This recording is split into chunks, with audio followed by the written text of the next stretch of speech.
今日就想同大家講下呢隻 Orbi Netgear 嘅 Orbi， 咁係做一個詳細嘅 review 啦。このプログラムはネットギアによって提供されていません。咁我之前就已經有拍過開箱片啊，同埋點樣去 set up 噶啦。想買呢個產品，但係你想睇嗰啲點樣 set up 嘅嘢嘅話呢，咁你可以睇翻我之前條片咁樣，你可以大約了解咗佢點樣 set up 嘅。咁佢呢就有呢一個嗱，呢一個係個主機嚟嘅，即係呢隻係個 Router。咁其實我買呢個 model 呢，就係呢一個 RBK 40，咁佢就分咗主機同埋一個重屬啦，即係叫做。咁係兩個機嘅，咁你會見到啦。咁佢咧就係插一條 power cord 噶啦，即係佢嘅原裝火牛線啦。跟住然之後咧，佢可以有3個 output 嘅喺佢嘅 router 度。咁呢3個 router 嘅 output 咧都已經係呢一個 Cat6 嘅線嚟嘅。咁 input 呢一個咧，即係由個 modem 嗰度走翻條cable 過嚟咧，佢宣稱都係話行緊 Cat6 㗎啦，咁但係咧喺澳洲咧就邊有呢一個咁快嘅 broadband 啦？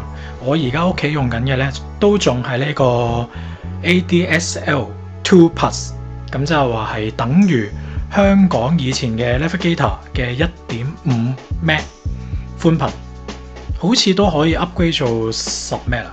即係總之係舊嘅線路，即係電話線咁樣去出嚟㗎啦。咁隻 modem 就喺呢度嘅。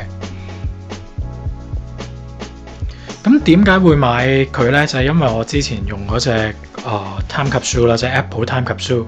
咁我就發現呢，就唔知點解好似越嚟越慢。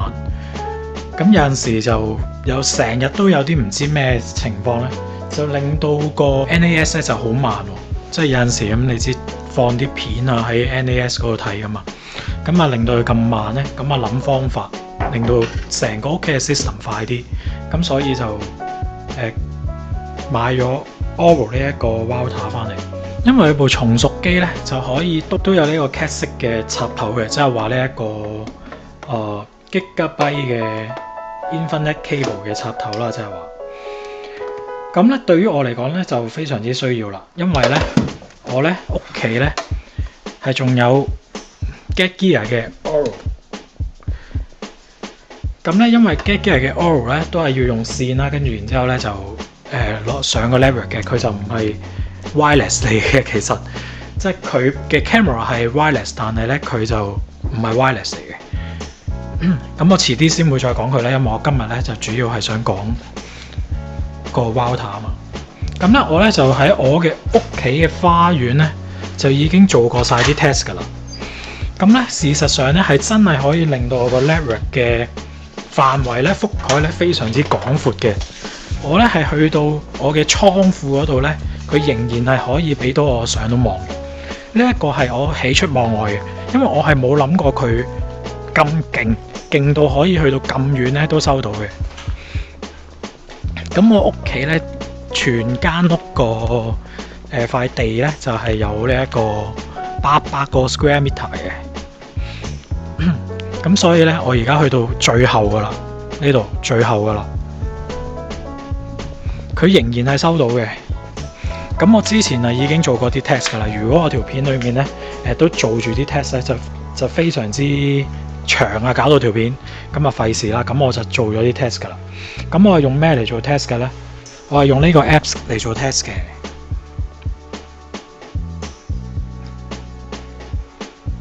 即係好多人做 test 都應該係用呢一個㗎。如果你用 iPhone 啊或者 Android 都會用呢一個 apps 嚟做 test。咁咧我就發現咧，我入到去呢個倉庫裏面咧，佢仍然都仲可以有7 Mbps 嘅 download 啦。我轉咗個 Orbi 之後咧，整體嘅 download 速度咧係真係快咗嘅。其實呢一個 ADSL 2 Plus 嘅上網速度咧就最高咧可以去到12 Mbps 嘅。咁我之前用 Time Capsule 嘅時候咧，我最快咧係有試過去到11 Mbps 嘅。咁我而家咧，我最快速度咧係可以去到15 Mbps， 我自己都唔信嚇15 Mbps。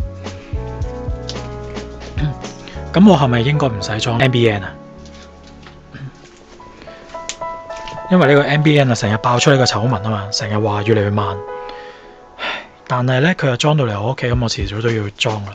咁所以咧喺呢一個我轉用咗 Oro 之後咧，我真係其實我諗唔到有咩投訴，因為我真係全間屋都收到喎。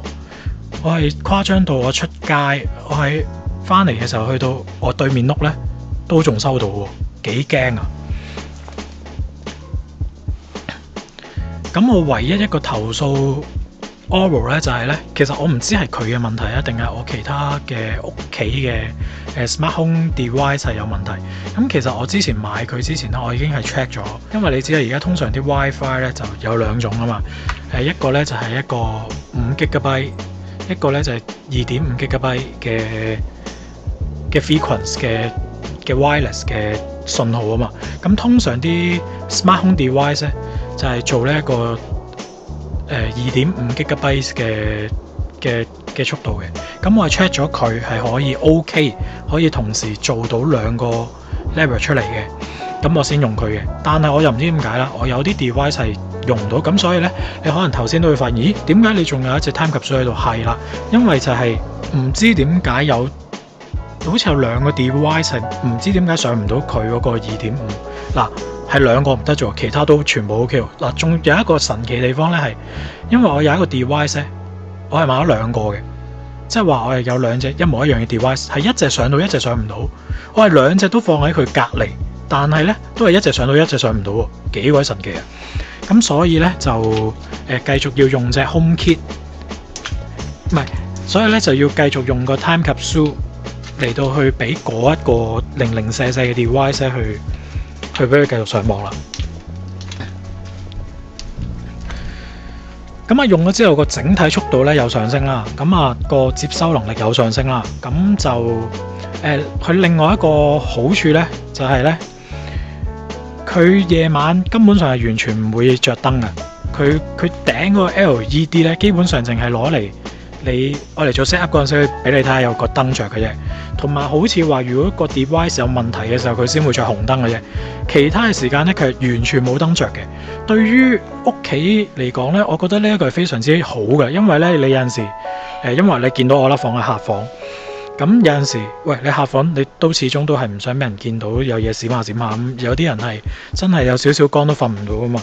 咁啊，佢完全冇光咧，係非常之啱呢一個睡房用嘅。咁啊，佢好處就頭先有講過啦。咁啊，佢係眼燈又可以唔着啦，佢嘅速度非常之快啦，個死位咧亦都係非常之低嘅，因為我試過咧係匿喺啲角落頭，咁啊應該嗱角落頭牆同牆中間咧，即係一個 L 型嘅角落頭咧，嗰啲位咧係最難收嘅，佢都非常之好喎收得，只係比喺隔離咧可能係收慢咗幾格，咁係真係隔住埲磚牆佢先係會個 network 個信號弱啲嘅啫，咁所以我真係覺得佢嘅優點非常之高，係好值得推介。嗱，呢個唔係廣告嚟噶，我冇收任何廣告費噶。